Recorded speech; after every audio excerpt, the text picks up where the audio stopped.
चतुर्थ भाव का स्वामी चतुर्थेश अलग अलग भाव में बैठकर क्या फल देगा, इसका विचार करते हैं। चतुर्थ भाव का स्वामी,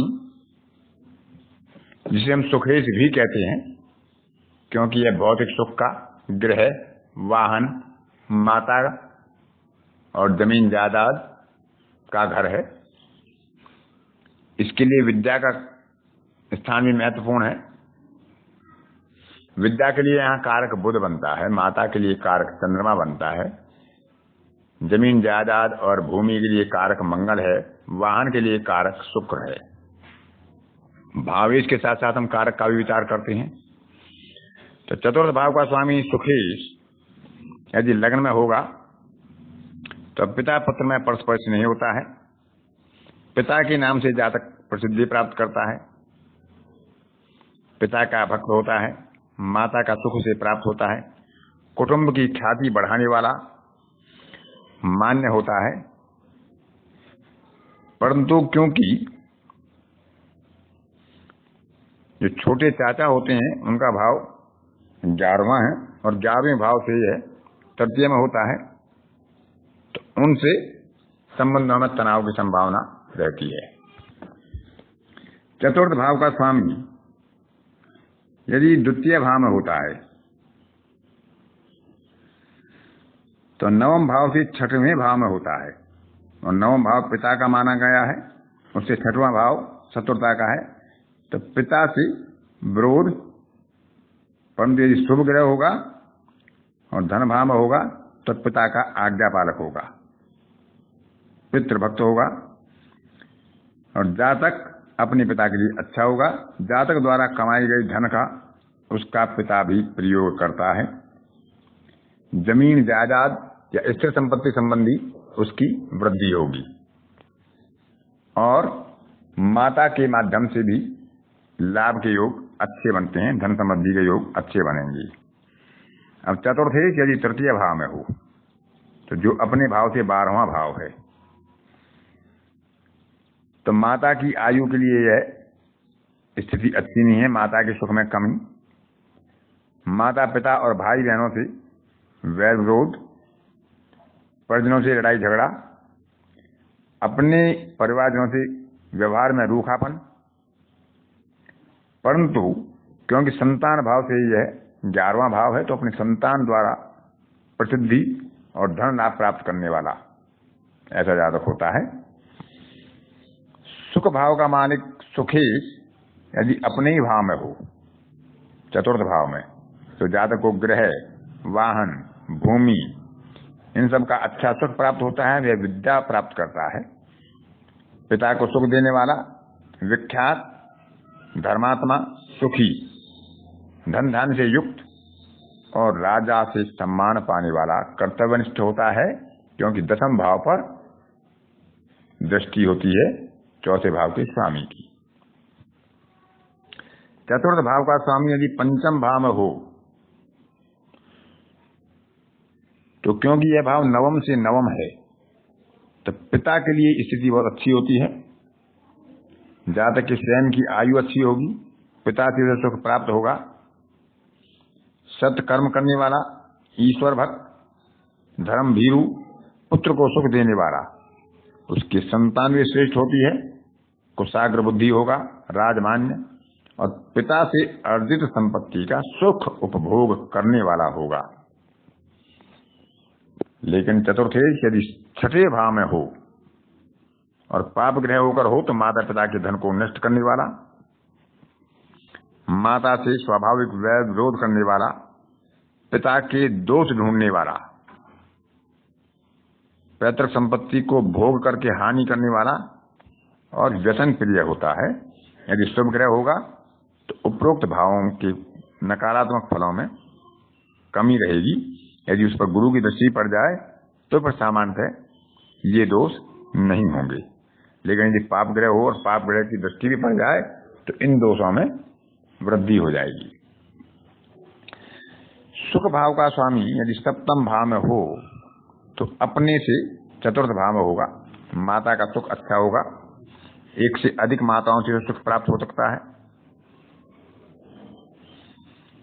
ससुराल पक्ष के सुख में कमी और ससुराल पक्ष से वैर विरोध हो सकता है यदि वह पापग्रह होगा। यदि शुभ ग्रह होगा तो स्थितियां सामान्य होंगी, लेकिन चतुर्थ भाव की उपलब्धियां बढ़ेंगी। सुख, संपत्ति, गृह, वाहन का सुख अच्छा प्राप्त होगा।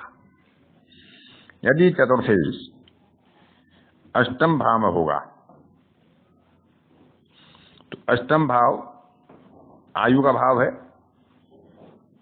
बाधाओं का भाव है, रुकावटों का भाव है, गुप्त संपत्ति का भाव है।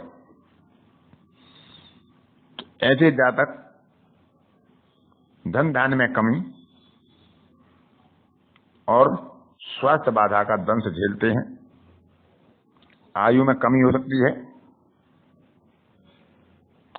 और उसको जीवन निराशा भरा और दुखी व्यतीत होता है।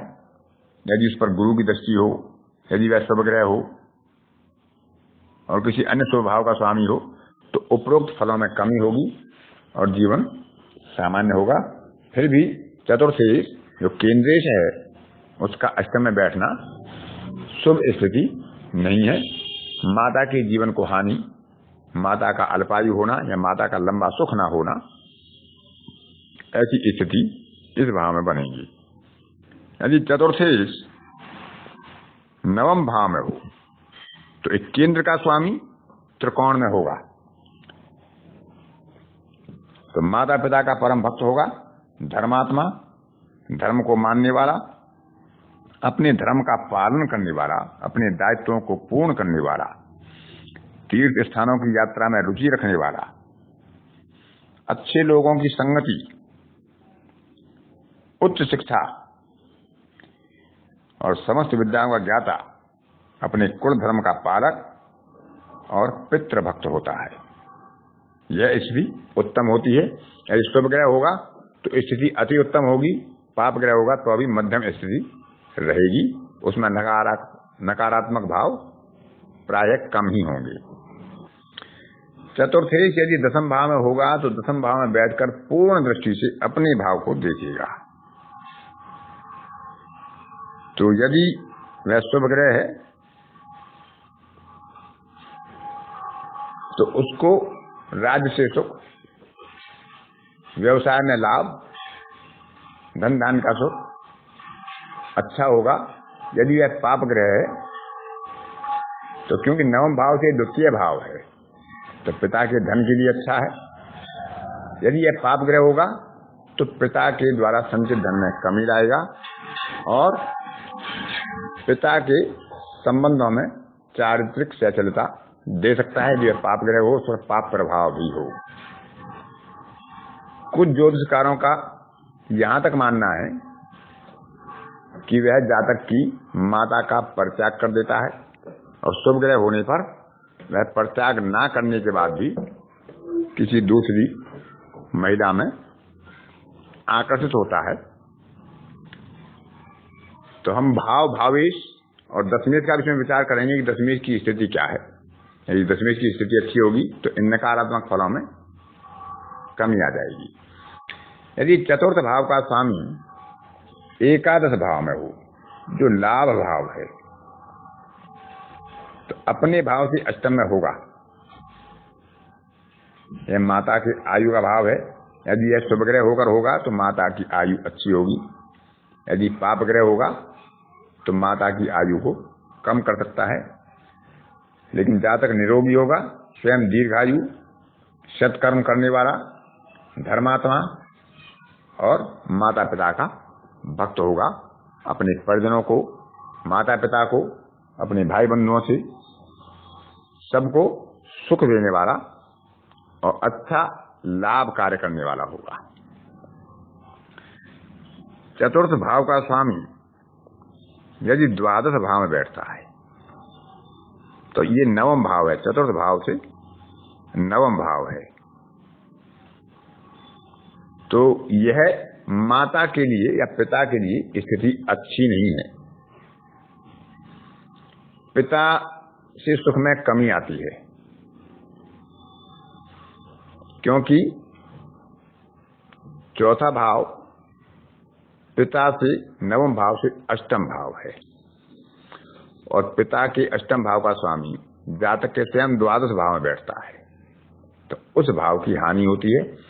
या तो पिता की आयु कम हो जाएगी, हमें पितायु का अल्पायु सुख मिले, या पिता हमसे दूर चला जाए, या हम पिता से दूर हो जाएं, कहीं ना कहीं किसी न किसी कारण से पिता के सुख में कमी होगी।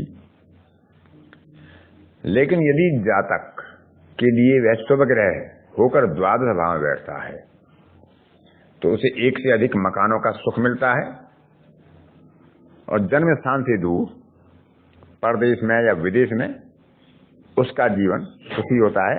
अपनी जन्मभूमि पर सामान्यतः उसे पूर्ण सुख प्राप्त नहीं हो पाता है।